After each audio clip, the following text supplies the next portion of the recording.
Welcome to the Slop Farm. Enjoy the video.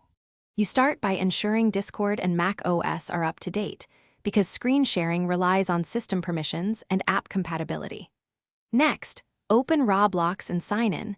Make sure the game is running in a separate window rather than full screen so you can select it.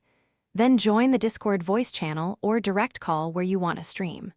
Once done, keep both apps visible or accessible. This reduces fumbling when you grant permissions, and select the correct window to share.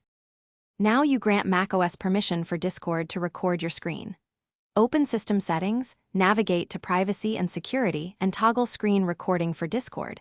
You may need to quit and reopen Discord, so do that when prompted. Return to Discord, click Share Screen, and pick the Roblox window or the full screen option.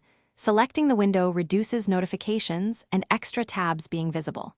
If Roblox doesn't appear, switch Roblox to windowed mode, or share the entire screen and crop visually by arranging windows carefully. Finish by tuning Discord's share settings. Choose resolution and frame rate that match your Mac's performance to keep gameplay smooth. Make sure to enable sound sharing in the share screen dialog if you want players to hear Roblox audio.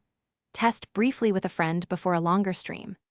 If viewers can't see Roblox, quit and reopen Discord after rechecking screen recording permissions, or switch Roblox to windowed mode and reselect that window. These steps solve most issues quickly. If problems persist, reboot the Mac and retry. Thanks for watching. Consider subscribing if we helped you today.